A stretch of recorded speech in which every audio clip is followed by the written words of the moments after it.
मैं भीमराव अंबेडकर। आज से 133 साल पहले 14 अप्रैल को मेरा जन्म हुआ था। कुछ ही दिन बाद मेरा जन्मदिन आ रहा है। मैंने इस देश के लिए, यहाँ के दलित एवं पिछड़े समाज के लिए क्या किया, उसका मुझे जिक्र करने की जरूरत नहीं है, पर एक बात से मेरा दिल दुखता है और वो मुझे आज कहना है। आपको यह वादा करना है कि आने वाले 14 अप्रैल से पहले जो मैं आपको कहूं उसका आप खुद पता करें। आजकल इंटरनेट पर गूगल सर्च करने से सब मिलता है। मेरे बारे में तो इंटरनेट भरा पड़ा है, बस आपको अपने मोबाइल फोन में गूगल सर्च करना है। मेरा जन्मदिन आने से पहले मैं जो आपको बता रहा हूं उसकी हकीकत का खुद पता लगाएं। पहली बात, जब पूरे देश के सब बड़े लोग कांग्रेस पार्टी में होना अभिमान की बात मानते थे, तब भी मैं कांग्रेस पार्टी में नहीं रहा। दूसरी बात, मुझे आजाद भारत का पहला कानून मंत्री कांग्रेस में ना होते हुए भी इसलिए बनाया गया क्योंकि वो मेरी काबिलियत थी, क्योंकि उस टाइम देश का संविधान और दूसरे बहुत से कानून बन रहे थे। तीसरी बात, कानून मंत्री रहते हुए मुझे कांग्रेस के प्रधानमंत्री नेहरू और बाकी कांग्रेस के सभी लोगों ने हमेशा बेइज्जत किया, और इतना ज्यादा बेइज्जत किया कि आखिर में मुझे 1951 में इस्तीफा देना पड़ा। इस्तीफा देते समय मैंने इस्तीफा लेटर में सब डिटेल में लिखा कि मुझे कैसे कैसे बेइज्जत किया गया। उस लेटर के महत्वपूर्ण बिंदु ये हैं। पहला, मुझे कभी भी कोई महत्वपूर्ण पद कैबिनेट में जानबूझकर नहीं दिया गया और हमेशा साइडलाइन करके बेइज्जत महसूस कराया गया। दूसरा, नेहरू को दलितों की संरक्षण की बिल्कुल चिंता नहीं थी, बल्कि उसको मुसलमानों के संरक्षण में ज्यादा रुचि थी।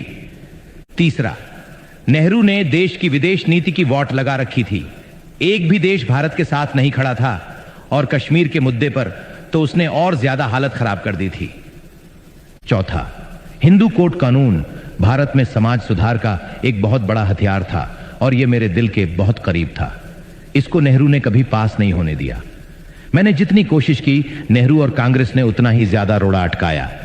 इन सब बातों से परेशान और बेइज्जत होकर मुझे अंत में इस्तीफा देना पड़ा। आप इसका पता करो गूगल से। मेरा ओरिजिनल इस्तीफा लेटर कांग्रेस काल में रिकॉर्ड से गायब करवा दिया गया, परंतु आज सोशल मीडिया और इंटरनेट का जमाना है तो कुछ भी छुपाया नहीं जा सकता, इसलिए मेरे इस्तीफा लेटर की कॉपी इंटरनेट पर मिल जाती है। इसके बाद पहली बार देश में लोकसभा के चुनाव 1952 में हुए।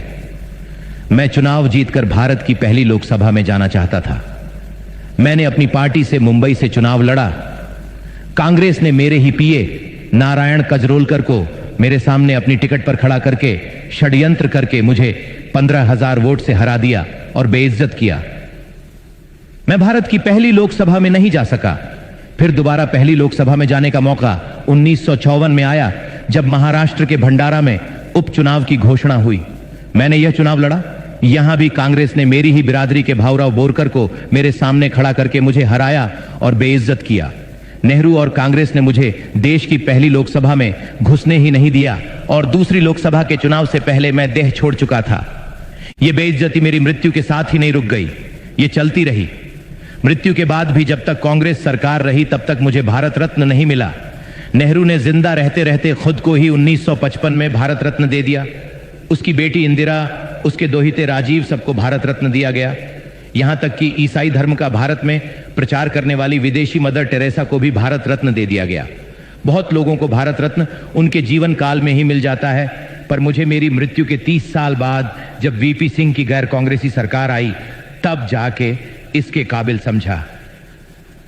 मुझे बड़ा दुख होता है जब मैं ये देखता हूं कि मेरा अपना समाज, जिसके लिए मैंने अपना सब कुछ कुर्बान कर दिया, वो उन लोगों का वोट बैंक बना हुआ है जिन्होंने ना केवल जिंदगी भर बल्कि मरने के बाद भी मुझे इतना बेइज्जत किया। आशा है कि यह जो कुछ मैंने कहा है, इसकी सच्चाई का आप लोग मेरे जन्मदिन 14 अप्रैल से पहले खुद पता लगा लेंगे और मुझे जन्मदिन का यह सच्चा तोहफा देंगे। भारत माता की जय।